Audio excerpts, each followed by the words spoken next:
आज हम बात करेंगे लैब असिस्टेंट के जो हमारा दूसरा टॉपिक है, जो इसी चैप्टर से है, दंड पिंड गतिकी के चैप्टर से।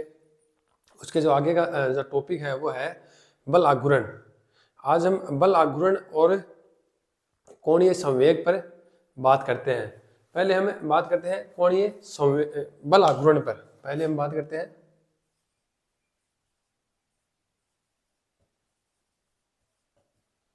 बल आघूर्ण। बल आघूर्ण है क्या? देखो, जितनी भी फिजिक्स है उसको समझने के लिए सबसे ज़्यादा जो हमारा दिमाग काम करना चाहिए वो हमारे एग्जाम्पल पर और हमारी सोचने की जो शक्ति है, जिसकी जितनी ज़्यादा सोचने की शक्ति है, यानी एग्जाम्पल को फील करने की, सोच कर फील करने की, यानी उस एक जिस तरह हम किसी कहानी को सुनते हैं, उस जैसे किसी घटना को हम सुनते हैं, उस घटना को हम अपने माइंड में किस तरह क्रिएट कर लेते हैं, उसी तरह पूरी फिजिक्स को एग्जाम्पल के थ्रू उसको समझना होता है। यानी जिसकी भी समझने की यानी सोचने की शक्ति, यानी किसी भी एग्जाम्पल के बारे में सोचने की शक्ति जितनी ज़्यादा होगी वो फिजिक्स को उतना ही ज़्यादा समझ सकता है। फिजिक्स को समझने के लिए सबसे ज़्यादा काम एग्जाम्पल पर ही करना होता है। और दूसरा कि जो जितना ज़्यादा सोच सकता है, यानी जिसकी जितने सोचने की जो शक्ति है वो ही सबसे ज़्यादा इसमें काम आती है। तो हमारा जो टॉपिक है बल आघूर्ण। बल आघूर्ण कहते किसे है? सबसे पहले तो हम बल के बारे में जानेंगे। और अगर मैं इस हमारी जो क्लास है उसके बारे में अगर मैं देखूं, आपको बताऊं, तो ये है कि मैं ज़्यादा जो बात करूंगा वो बल आघूर्ण पर बात करूंगा, क्योंकि हमारा जो मेन पॉइंट है, हमारा जो मेन टॉपिक है, मैं उसी पर बात करूंगा। अगर इससे रिलेटेड जो पीछे के टॉपिक है अगर आपको ना आए तो मुझे ज़रूर बताएं, मैं उसके लिए अलग क्लास बना सकता हूं, क्योंकि अगर उन सबको एक क्लास में लेकर आएंगे तो क्लास बहुत ज़्यादा बड़ी हो जाएगी। इसलिए मैं अभी सिर्फ बल आघूर्ण पर बात करना चाहूंगा। बल यानी किसी भी वस्तु की स्थिति चेंज करने के लिए, हम उस पर जो कार्य करते हैं, यानी अगर कोई वस्तु स्थिर अवस्था में है तो उसे गतिशील अवस्था में लाने के लिए हमें बल की आवश्यकता होती है। अगर कोई वस्तु गतिशील अवस्था में है उसे रोकने के लिए हमें बल की आवश्यकता होती है। तो ये न्यूटन के गति के नियमों से निकाला गया है बल। और ये बल का ही एक दूसरा रूप है बल आघूर्ण। बल है किसी वस्तु को चलाने के लिए या रोकने के लिए आवश्यक है, उसी तरह जो बल आघूर्ण है वो किसी वस्तु को घुमाने के लिए या घूर्णन गति कराने के लिए आवश्यक है।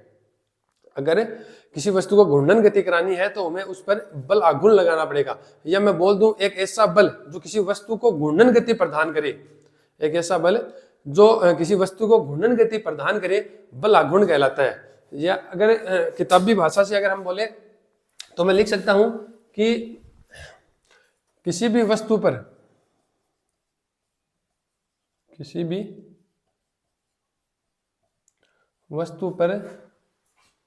लगाया गया बल जो उसे घूर्णी या घूर्णन गति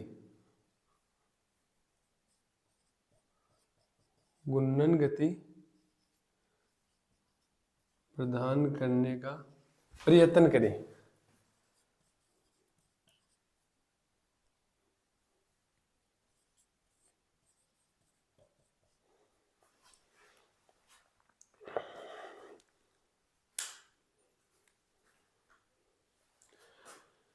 किसी भी वस्तु पर लगाया गया बल जो उसे किसी भी वस्तु पर लगाया गया बल जो उसे घूर्णन गति प्रदान करने का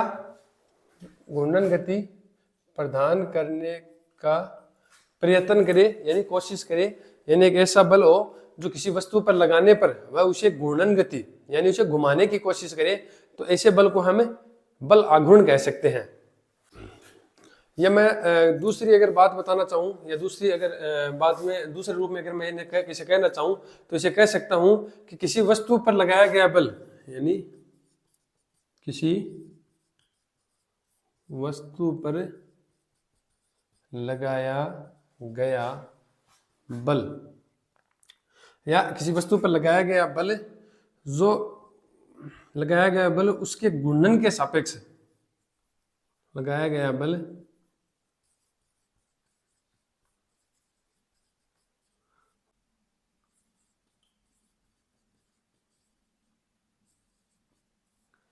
किसी वस्तु पर लगाया गया बल उसके घूर्णन के सापेक्ष आघूर्ण को बल आघूर्ण कहते हैं।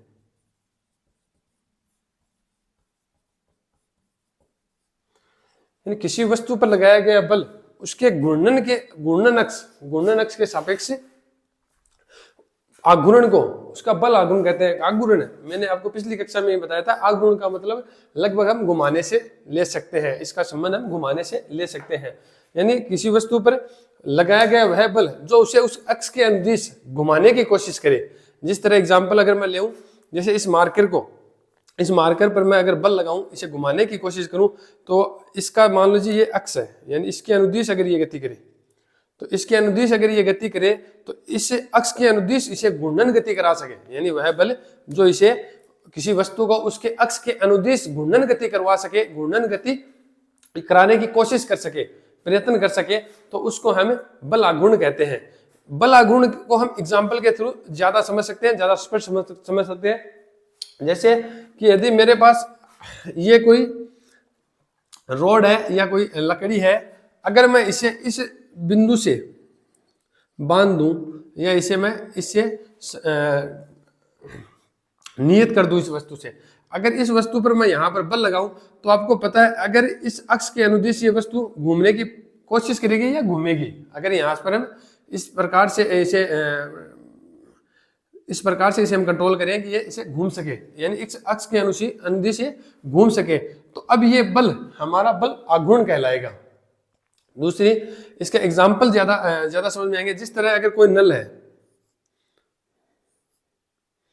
जैसे नल है और नल के ऊपर जो नल को बंद करने के लिए या खोलने के लिए जो ऊपर की जो साइड होती है जिससे हम नल को बंद या चालू कर सकते हैं, अब इस पर हम जो बल लगाते हैं, यानी ऊपर के साइड को हम इस तरह पकड़ते हैं, यानी एक बल को हम बाहर की तरफ तो एक को अंदर की तरफ लगाते हैं, तो अब ये जो बल है इसे घूर्णन कराता है, यानी इसे घूमने की कोशिश कराता है या घुमाने की कोशिश कराता है, तो इस बल को हम बल आघूर्ण कह सकते हैं। या जैसे हम घर का दरवाजा खोलते हैं, अगर हमें घर का दरवाजा इस यहां से, यानी अगर ये इस अक्ष के अनुदिश बंधा हुआ है, टाइट है, जिसे हम बोलते हैं कब्जे लगे हुए होते हैं, और इस साइड से हमारा हैंडल होता है, इस गेट को या इस दरवाजे को हम खोलने या बंद करने के लिए यहाँ पर बल लगाते हैं, तो ये दरवाजा इस तरह वर्ताकार खुलता है और इसी तरह बंद होता है। तो अब जो बल लग रहा है इसे खोलने के लिए या बंद करने के लिए जो हम बल लगा रहे हैं, उसे हम बल आघूर्ण कहते हैं।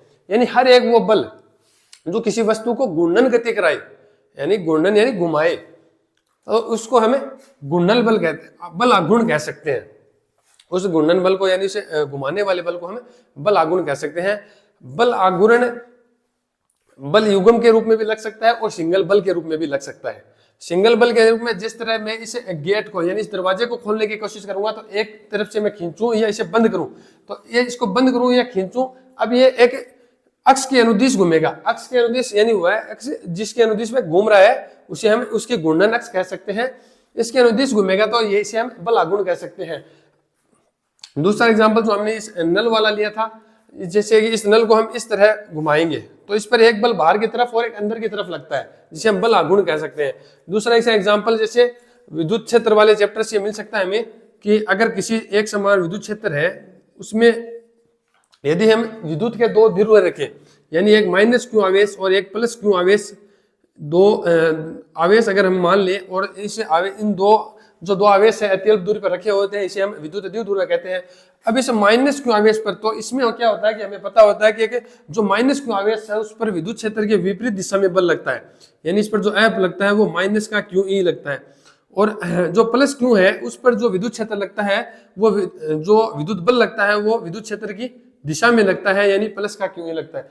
तो ये घूर्णन गति करता है, यहां से ये घूमता है इस प्रकार, ये इस तरफ जाएगा, ये इस तरफ आएगा, इस तरह घूमता है। तो इसे हम अब इन दोनों बल के, इन दो बल यानी बल युग्म हो गए, युग्म यानी दो बल या दो या तीन या दो से ज्यादा जो बल है वो अगर अब इसे घुमाने की कोशिश कर रहे हैं, तो अब इन दोनों बलों को हम बल आघूर्ण कह सकते हैं। अब बल आघूर्ण का एक सूत्र होता है, एक तरीका होता है लिखने का।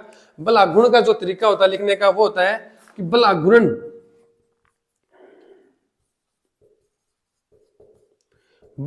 बराबर होता है किसी वस्तु पर या उस दृढ़ पिंड पर लगाया गया बल, वस्तु पर लगाया गया बल लगाया गया बल, अगर युग्म बल है तो एक बल मान ले, किसी वस्तु पर लगाया गया बल तथा घूर्णन अक्ष से लंबवत दूरी, घूर्णन अक्ष से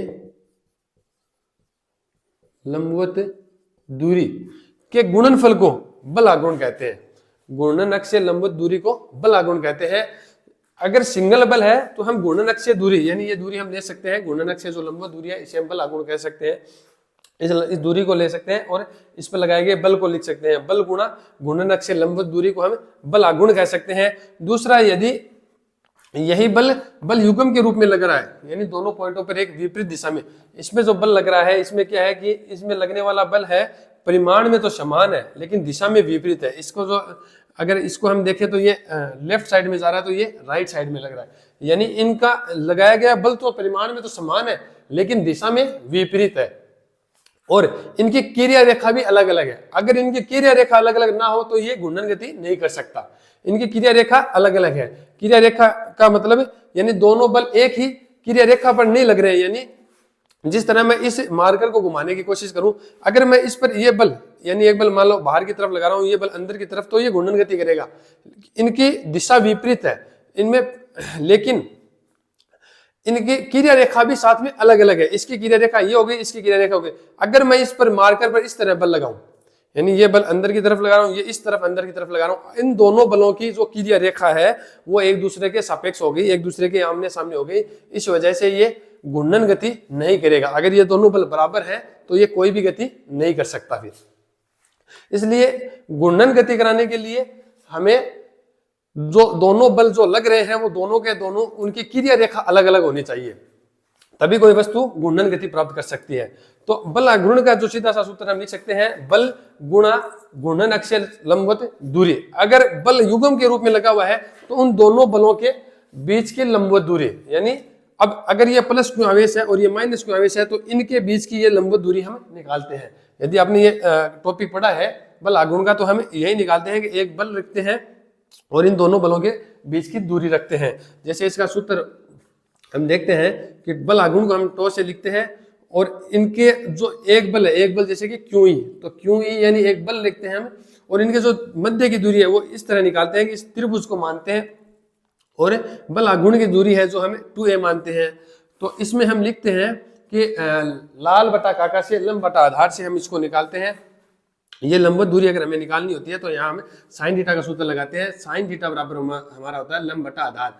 अब इस त्रिभुज का इसको हम, ये हमारा लंब है क्योंकि हमारी ये लंबवत दूरी है। अब ये लंब निकालना है और जो आधार लंब बटा लाल बटा काका यानी कर्ण, जो कर्ण है, कर्ण का जो मान होगा वो 2a होगा। तो यहाँ पर हम लिख सकते हैं l बटा 2a। यहाँ से अगर l निकालेंगे तो 2a को यहाँ से गुणा कराएंगे 2a साइन थीटा। तो यहाँ पर हम लिखते हैं 2a साइन थीटा, यानी एक बल है तथा इनके बलों की लंबवत दूरी है। इसी प्रकार यानी दो जो बल युग्म में लग रहे हैं उन बलों के बीच की लंबवत दूरी को हम इसमें लिखते हैं, यानी बल आघूर्ण को हम लिखेंगे टो से बराबर, बल आघूर्ण को हम लिख देते हैं तो थोड़ा इस तरह लिखा जाता है, बल यानी F और क्रॉस घूर्णन अक्ष से लंबवत दूरी यानी हम R लिख लेते हैं। दूरी अभी इस तरह रख लेते हैं। अब इसमें क्या होता है कि या तो हमें लंबवत बल लेना पड़ता है या हम इसे लंबवत दूरी इसमें रखते हैं। तो जो भी हमें ये पता होना चाहिए कि डॉट अगर किसी भी डेरिवेशन से हम हटाते हैं तो हमारा कोस थीटा आता है और क्रॉस हटाते हैं तो साइन थीटा आता है। इसी साइन थीटा की वजह से ही ये क्रॉस आया है, ये भी हम समझ सकते हैं। तो हम यहाँ पर लिख सकते हैं आर क्रॉस को अगर हम हटाएंगे तो आर एफ साइन थीटा। इस तरह हम बल आघूर्ण का सूत्र भी लिख सकते हैं। और इसका जो सदिश रूप है अगर वो भी हम लिखना चाहें तो टॉक बराबर आर सदिश क्रॉस एफ सदिश, इस तरह हम लिखते हैं। यह है हमारा बल आघूर्ण। जो सीधा सीधा बल आघूर्ण की बात करें तो यही है। इसी के अनुसार हमारा क्वेश्चन आ सकता है कि इसमें आर और एफ के मध्य का जो कोण है उस पर निर्भर करेगा और लंबवत दूरी पर। अब जो हमारा बल आघूर्ण है वो 3 चीजों पर निर्भर कर रहा है। एक है आर यानी लंबवत दूरी। अगर दो बल है, बल युग्म है, यानी ये दोनों मैंने जो बल लगाए हैं विपरीत दिशा में, इनकी लंबवत दूरी, एक बल है तो उस घूर्णन अक्ष से जिस अक्ष की ओर घूम रही है, जिस तरह इस मार्कर को मैं यहाँ पर रख देता हूँ और इसको ऐसे घुमाने की कोशिश कर रहा हूँ, अगर मैं इस पॉइंट पर बल लगा रहा हूँ तो ये इसकी लंबवत दूरी है, ये इसकी घूर्णन अक्ष है, यानी जिस अक्ष के अनुदिश ये घूम रहा है उसे हम घूर्णन अक्ष बोलते हैं। अब इससे ये जो घूम रहा है तो इसे घूर्णन अक्ष से इसकी जो बल की जो दूरी है इसे हम लंबवत दूरी बोल सकते हैं। लंबवत इस दूरी पर निर्भर करेगा और हमारे द्वारा लगाए गए बल पर निर्भर करेगा। इन्हें तीन चीजों पर निर्भर करता है, यानी एक तो इनके मध्य का कोण यानी लंबवत दूरी, और बल के मध्य का कोण और लंबवत दूरी पर, और हमारे द्वारा लगाए गए बल पर, इन तीन चीजों पर निर्भर करता है। इसके एग्जाम्पल से ही ये सबसे ज्यादा समझा जा सकता है। एग्जाम्पल जैसे कि हम पेचकस हम काम में लेते हैं घर में, जो पेच होता है वो बंद करने के लिए या पेच को खोलने के लिए जब हम पेचकस काम में लेते हैं उसका जो हैंडल होता है वो बहुत ज्यादा लंबा होता है। क्यों? ये हमें बल आघूर्ण ही बताता है। बल आघूर्ण यानी किसी वस्तु को घुमाने के लिए जो बल लगा रहे हैं वो हमारा बल आघूर्ण है। अब जो बल आघूर्ण का मान कैसे बढ़ाए, तो उस बल आघूर्ण का मान बढ़ाने का तीन तरीका हो गया कि एक जो हमारा थीटा है अगर वो 90 डिग्री पर है तो साइन 90 का जो मान होता है वो कितना होता है, साइन 90 का मान होता है 1 और साइन 0 का मान 0। अब यदि साइन 0 का मान यानी अगर थीटा हमारा 0 डिग्री है तो साइन 0 अगर हम साइन 0 करेंगे तो टॉर्क बराबर हमारा क्या आ जाएगा 0, यानी बल आघूर्ण भी क्या हो जाएगा 0 हो जाएगा। हम कितना भी बल लगाए वो नहीं घूमेगा। इसका मतलब क्या हो गया कि यदि हम जो बल लगा रहे हैं वो अगर घूर्णन अक्ष की दिशा में लगा दिया, घूर्णन अक्ष के लंबवत, अगर घूर्णन अक्ष के लंबवत लगा दिया तो ये 0 हो सकता है। क्यों? इसके अंदर जो साइन का जो मान है वो 0 हो सकता है। क्यों? जो साइन थीटा का मान है वो आर और एफ के लंबवत है, आर और एफ के लंबवत है। अब इसमें एक जो इंपॉर्टेंट बात और आ गई है इसमें कि जो बल आघूर्ण की दिशा है, जो बल आघूर्ण की जो दिशा है वो हमेशा, मैं लिखता हूं, बल आघूर्ण की दिशा हमेशा घूर्णन अक्ष के समांतर होती है, घूर्णन अक्ष के समांतर होती है।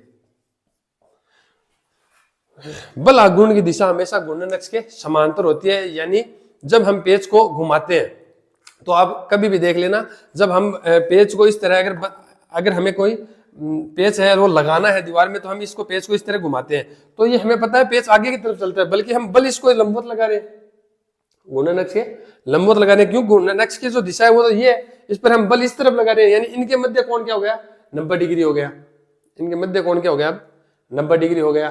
तो इसमें ये फर्क है कि अगर हम इस घूर्णन अक्ष के अनुदिश यानी इस तरह बल लगाएंगे तो ये घूर्णन गति नहीं करेगा, इसको हम इस तरह लगाएंगे तो ये घूर्णन गति नहीं करेगा।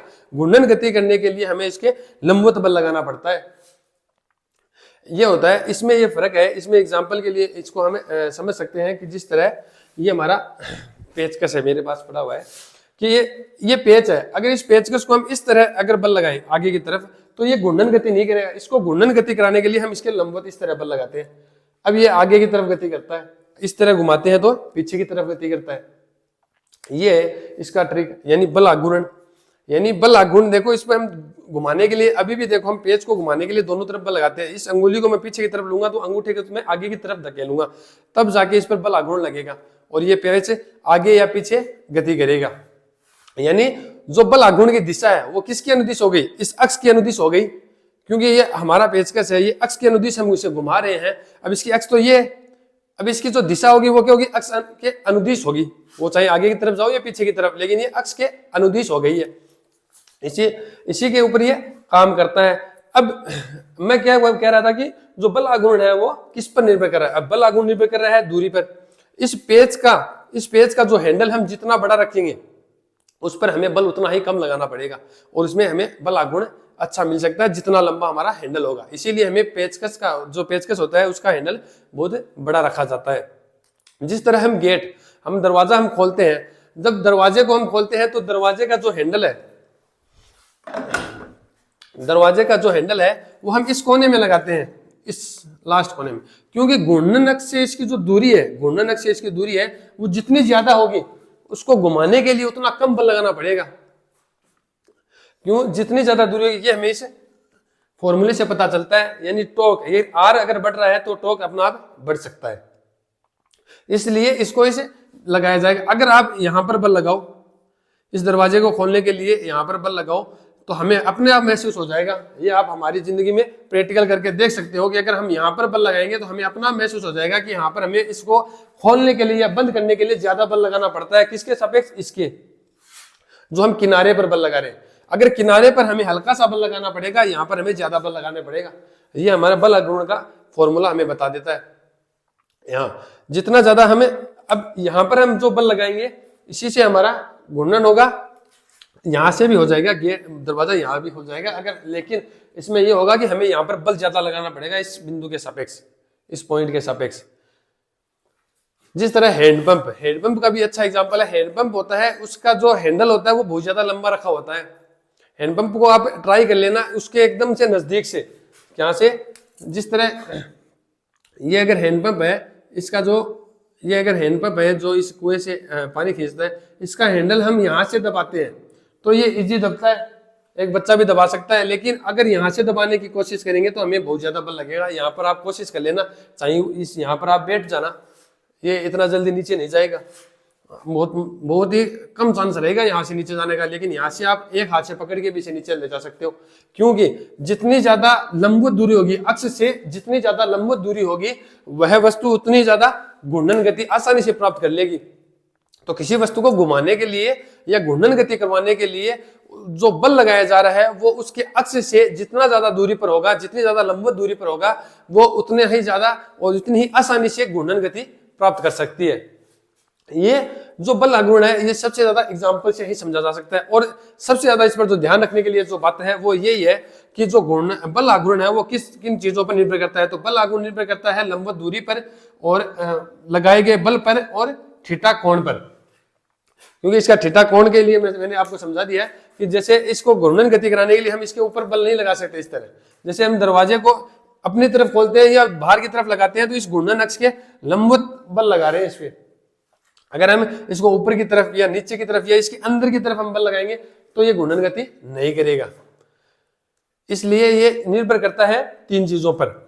इसी से हमारा डेरिवेशन या जो एमसीक्यू क्वेश्चन आते हैं वो इसी से मिल सकते हैं। ये इस एग्जाम्पल पर निर्भर कर सकता है।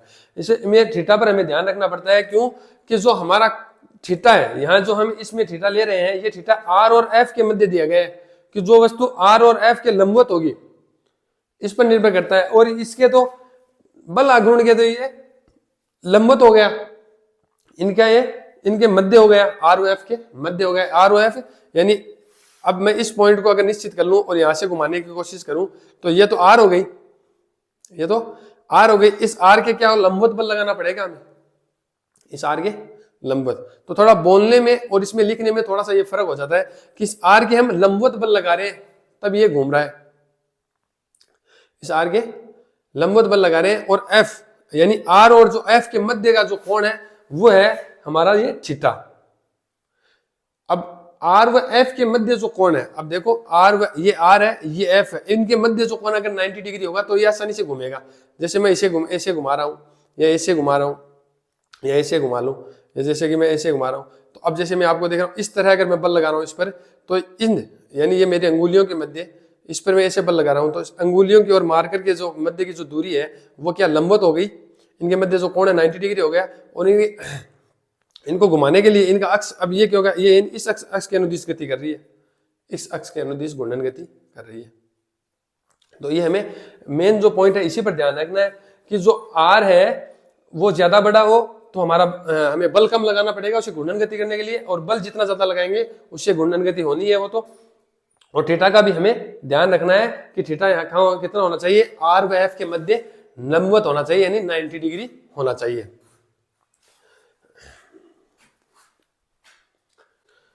अब इसमें जो देखने के लिए जो बचा है वो है कि जब भी बल आघूर्ण वामावर्त होगा, वामावर्त यानी क्लॉकवाइज, इसको थोड़ा सा बताता हूं,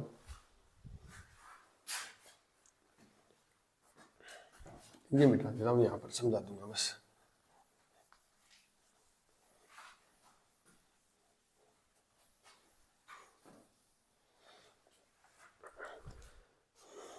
अगर बल आघूर्ण वामावर्त या हम बोले एंटी क्लॉकवाइज, एंटी क्लॉकवाइज है तो हमारा बल आघूर्ण धनात्मक होगा। वामावर्त या एंटी क्लॉकवाइज है तो हमारा बल आघूर्ण है वो धनात्मक होगा। और यदि हमारा बल जो हमारा बल आघूर्ण है जो हमारा बल है वो दक्षिणावर्त है यानी क्लॉकवाइज है। एंटी क्लॉकवाइज में क्लॉकवाइज से ज्यादा इजी याद रहता है, दिमाग में रहता है। क्लॉकवाइज है तो हमारा बल आघूर्ण का मान है वो ऋणात्मक होगा।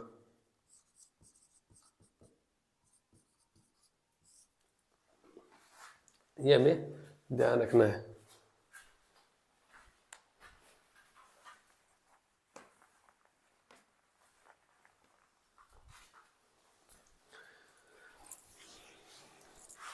यानी इसमें इतना ही है कि भी अगर हम जो बल लगा रहे हैं वो एंटी क्लॉकवाइज है तो हमारा बल आघूर्ण है वो धनात्मक होगा। अगर क्लॉकवाइज है तो हमारा बल आघूर्ण ऋणात्मक होगा। हमें सीधा सा ये है, किसी भी वस्तु को अगर बल आघूर्ण की हम सीधी सी बात करना चाहें तो ये कह सकते हैं कि किसी भी वस्तु को वर्तीय कक्षा में या घूर्णन गति करानी हो यानी उसे घुमाना है तो घुमाने के लिए उस पर जो बल लगाया जाएगा उसे हम बल आघूर्ण कह सकते हैं। और बल आघूर्ण किस चीज पर निर्भर करता है, इस चीज पर हमें ज्यादा ध्यान रखना है। तो किस चीज पर निर्भर करता है? बल आघूर्ण है वो बल पर निर्भर करता है और बल तथा उस घूर्णन अक्ष किसे कहते हैं इसे हमें ध्यान रखना है। तो घूर्णन अक्ष यानी जिस अक्ष के अनुदिश हमारी वस्तु घूम रही है यानी घूर्णन गति कर रही है जिस अक्ष के अनुदिश उसे हम घूर्णन अक्ष कह सकते हैं। तो बल लगाए गए बल तथा घूर्णन अक्ष के लंबवत जो दूरी है उसे हम उस पर हमारा बल आघूर्ण निर्भर करेगा। और इस के मध्य कि बल लगाया गया बल तथा लंबवत जो दूरी है उनके मध्य जो कोण है उस पर निर्भर हमारा बल आघूर्ण का मान करता है।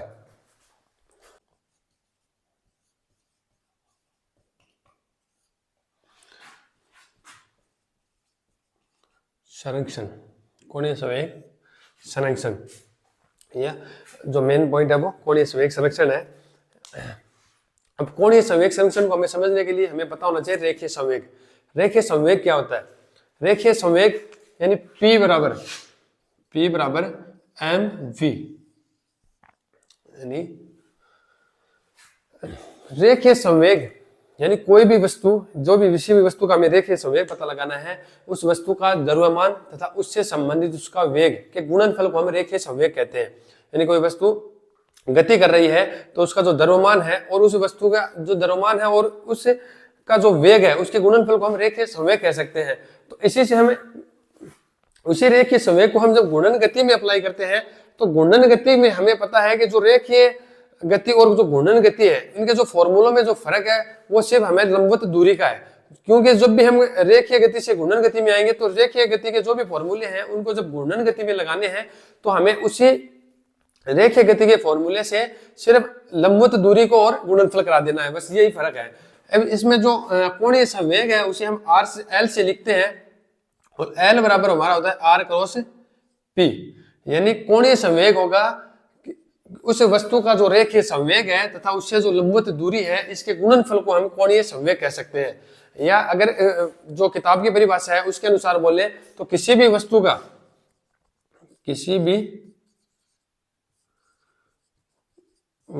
का रेखीय संवेग का आघूर्ण कोणीय संवेग कहलाता है।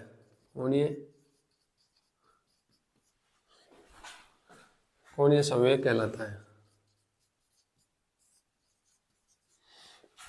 यानी किसी भी वस्तु का रेखीय संवेग का आघूर्ण कोणीय संवेग कहलाता है। आघूर्ण यानी आपको पता है आघूर्ण का मतलब मैं आपको इंगित कर चुका हूं पहले से ही कि घूमने से संबंधित है। यानी जो भी वस्तु रेखीय संवेग है उस वस्तु का अगर वो अब घूम रही है यानी घूर्णन गति कर रही है तो उसके आघूर्ण को हम क्या कह सकते हैं? कोणीय संवेग। कोणीय संवेग का जो हमारा सूत्र हमने फॉर्मूला देखा है वो है L बराबर R क्रॉस P। अगर इसका हम सदिश रूप लिख सकते हैं तो R सदिश P। अब हमें पता है क्रॉस हम जब भी हटाएंगे तो हमारा हमें ये फिक्स ध्यान रखना है कि जब भी हमें किसी भी फॉर्मूले से डॉट को हटाएंगे तो हमें cos थीटा लगाएंगे, अगर cos थीटा को हटाकर हम डॉट लगा सकते हैं यानी डॉट प्रोडक्ट यानी अदिश गुणनफल, और क्रॉस है उसको हटाकर हम sin थीटा लगा सकते हैं, sin थीटा की जगह क्रॉस यानी सदिश गुणनफल। डॉट का मतलब है अदिश गुणनफल, क्रॉस का मतलब है सदिश गुणनफल। ये हमारे पीछे के टॉपिक में चैप्टरों में आता है, इसके बारे में हम ज्यादा टाइम नहीं लगा सकते।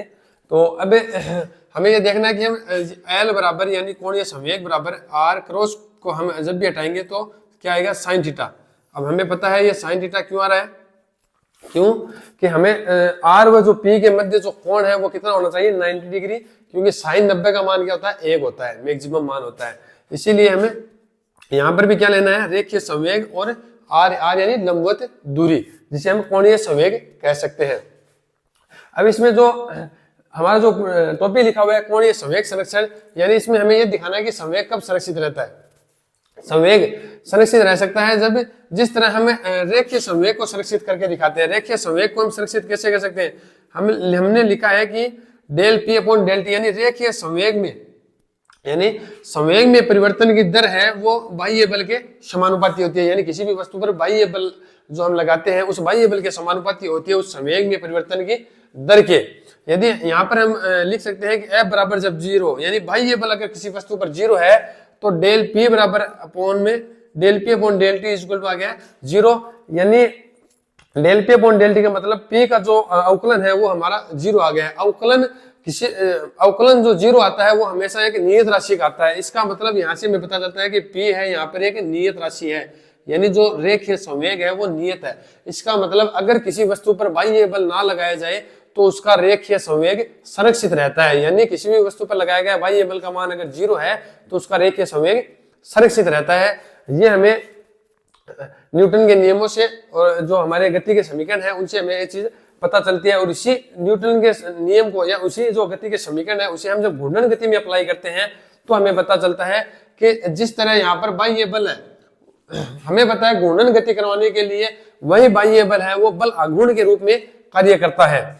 यानी हम यहाँ पर अगर सीधा ही लिखना चाहे तो हम लिख सकते हैं यहाँ पर कि किसी वस्तु पर अगर बाह्य बल यानी बल आघूर्ण का मान, यानी किसी भी जो भी वस्तु जो घूर्णन गति कर रही है अगर उस पर बल आघूर्ण का मान 0 हो जाए तो उसका कोणीय संवेग संरक्षित हो सकता है।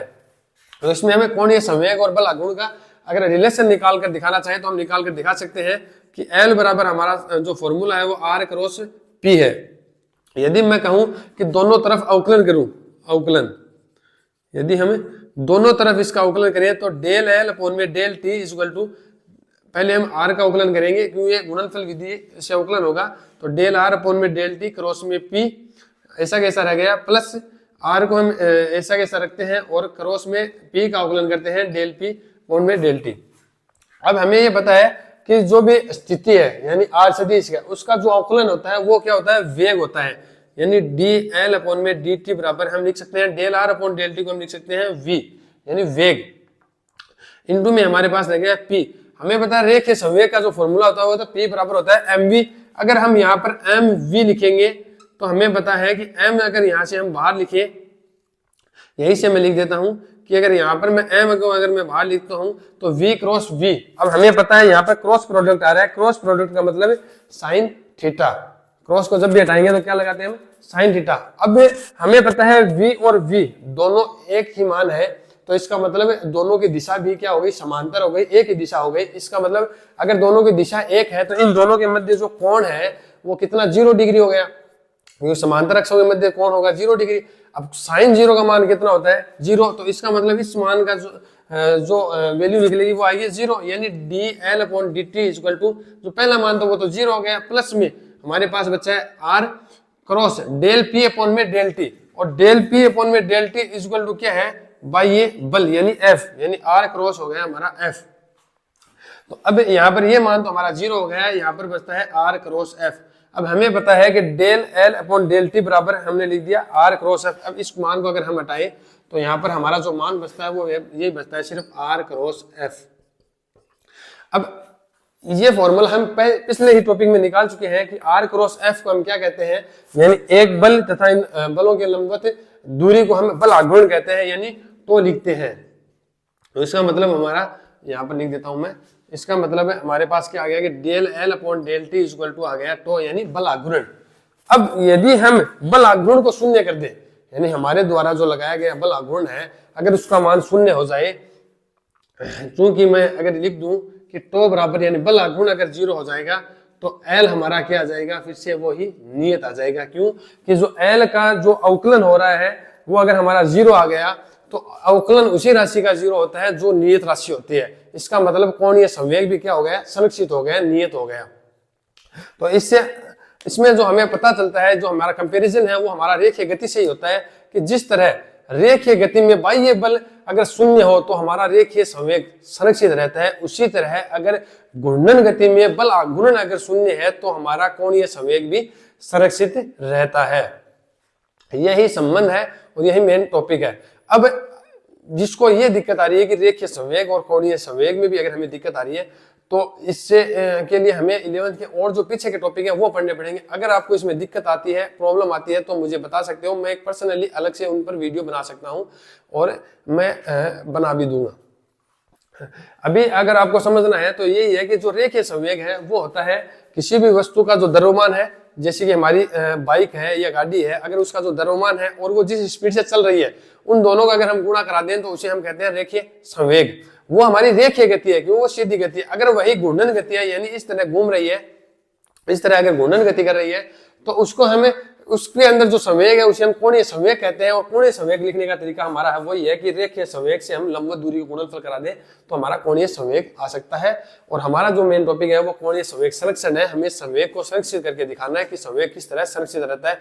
तो संवेग संरक्षित रहेगा यदि हमारे द्वारा लगाया गया जो बल आघूर्ण है वो अगर शून्य है तो हमारा कोणीय संवेग भी संरक्षित रहेगा। इसका मतलब यही हो गया कि जब तक बल आघूर्ण नहीं लगाया जाएगा कोणीय संवेग में कोई भी परिवर्तन नहीं होगा।